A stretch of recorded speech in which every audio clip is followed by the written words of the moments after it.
We will be looking at every single team in the auction, plus the retentions, looking at every single player, and giving a conclusion on their team at the end of the video. We have 5 rankings: steal, good, average, bad, and trash, and one final ranking being no clue, which means I have no clue about this player. Today we will be getting to the Punjab Kings. The Punjab Kings. What can I say about this team? Probably the worst team in IPL since its inauguration. They were pretty bad last year, just a few bright parts. Harshal Patel was a bright part, but he didn't take that many valuable wickets. Shashank Singh and Ashutosh Sharma were the main parts of their campaign last year, just saved them from humiliation with a lot of matches. Well, they only retained 2 players, which is good, so they know that their players were trash last year. They also got a new coach, Ricky Ponting.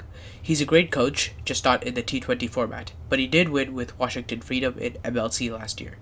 Well, that's a whole lot of yap, so let's get to the retentions. Shashank Singh is a pretty average retention. Yes, he was PBKS's best batter last season, but I don't know how many more seasons like those will come. It is possible that it might come, but I don't think it's very likely. Next, Rob Simran! He's a pretty good young cricketer, did well in Syed Mushtaq Ali Trophy, and is doing superbly in VHT right now. He's uncapped, and he's still a great player, and he keeps the wickets.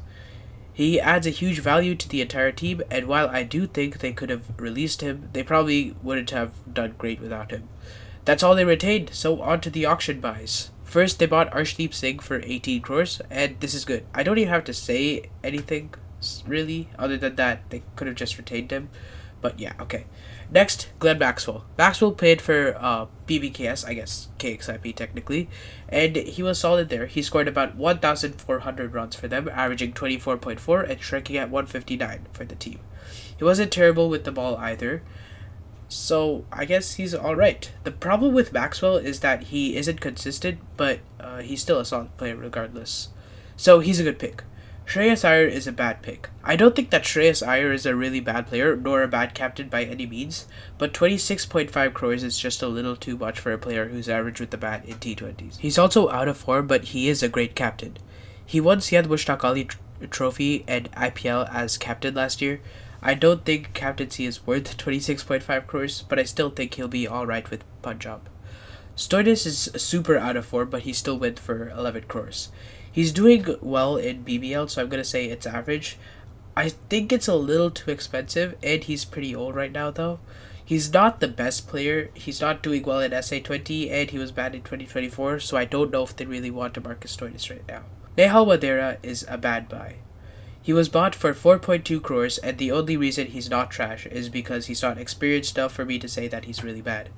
He hasn't scored much other than IPL 2023, but even there he only averaged 27, but he did strike at 145, so not the best.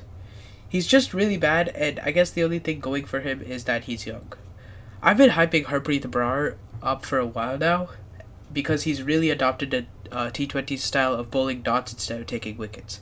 Here are his stats, I guess. I don't really know what to say about him. Honestly, I don't think that Yuzvendra Chahal is a great anymore. For 18 crores, he's an average buy. He was great up until 2024, where he's averaging 30. Yuzi Chahal is averaging freaking 30, man. I can't blame it on the flat pitches either. The dude used to bowl in Chinnaswamy, and he was still good there. He's not good enough for me to give him higher than average. Here's hoping that he does make a comeback, though. Vishnu Vinod is super out of form right now, so it's average, but he's still a pretty good white ball cricketer, so he does get an average pick. Vijay Kumar Vaishak is also out of form, so average, I guess. His stats in white ball cricket aren't the best, and it's evident that T20s are his worst format. I think he's going to perform alright though, but he's just really average right now.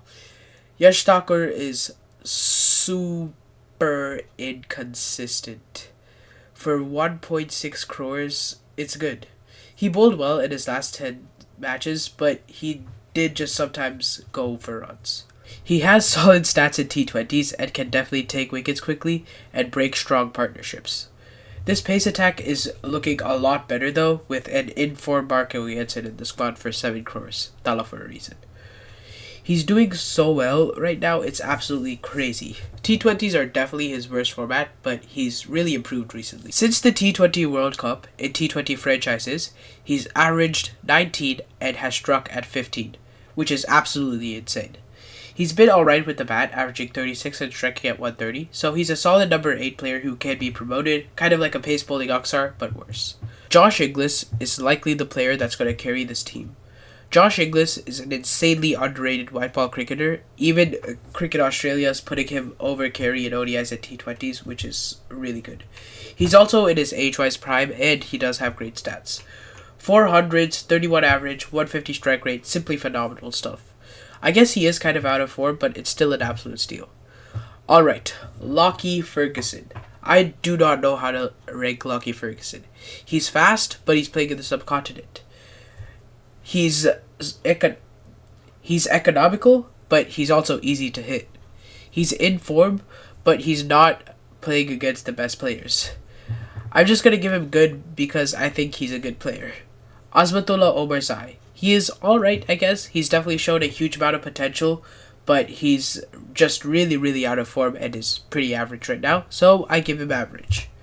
Priyacharya is absolutely smashing everything out of the park. He was great in the Syed Mushtaq Ali 2024 and crushed the bowlers in DPL 2024. He was absolutely insane and is full of so much talent. Just look at these stats. I don't even have to say anything. Like, dude, what? Aaron Hardy is next. Ponting is starting another Australia with all of these Australians, but like, come on, man. Hardy is kind of like Jensen in T20s, but in my opinion, he's worse. Like Omarzai, he showed potential, but he is still kind of average. The bowling and extra batting depth do look good for this team though, and they do look pretty appealing. Maybe Ponting, Hopes, and Haddon can help him. I mean, they're all Australian, so there's gotta be some kind of connection or bond. Xavier Bartlett has shown so much potential, and he's just a really solid cricketer overall. He's been good in international so far, but not so much on the franchise side. He's just kind of expensive with the ball, and that's my only problem with him. Comment what you think of him. I think it's an absolute steal for 80 lakhs though. Let's talk about Hardoor Singh. 30 lakhs for an absolutely killer performance in the Sher-e-Punjab T20 League, but he hasn't played a single interstate tournament, so I'm going to give it a steal. But there's an asterisk on that steal. Mushir Khan was an insane player in the Under-19 World Cup 2024, and I think he deserves a spot in IPL. He hasn't played any interstate T20 cricket, but has been great in first-class cricket. As I said, potential is there, so it's a steal. Baila Avinash and Praveen Dubey have played very little competitive T20 cricket, so I'm going to add those two in no clue. I don't want to rank them completely yet. Finally, time for the playing 12. Prabhsimran Singh and Priyacharya will aggressively open the innings with an anchoring Shreyas Iyer batting at 3. The power play and middle overs will be going absolutely crazy during the first innings. The Australian all-rounder duo of Glenn Maxwell and Marcus Stoinis will play at 4 and 5. This does give the team a little bit of inconsistencies, but who else are you going to choose? At 6, Punjab's breakout star last year, Shashank Singh will play, and at 7, Nehal Wadera will play. Just realizing that a lot of this team is actually from the state of Punjab. At 8, Marco Jensen will play, a pretty good cricketer, but there are a lot of overseas pacers on this team, including Hardy, Bartlett, Omarzai, and Ferguson, and any one of them can replace Jensen. Any of them can replace Jensen, but I prefer Jensen because he adds batting depth and is a good swinger of the ball. But any of the ones I mentioned before will be great as well, especially Bartlett. Arshdeep Singh will play at 9, Brar at 10, and Yuzi at 11. The impact player will be Vijay Kumar Vaishak or Yash Thakur. Both of these choices are great. So the team, not the best. Not enough middle order batters, nor enough all-rounders. And the few all-rounders mainly specialize in one thing, like Jensen with bowling and Stoinis with batting. A lot of overseas cricketers really do ruin this team a huge amount. The overseas limit essentially brings this team down to 7th place. But please comment your team. I love reading these comments and giving my own insight on your comments. Thanks for watching, and I'll see you next week.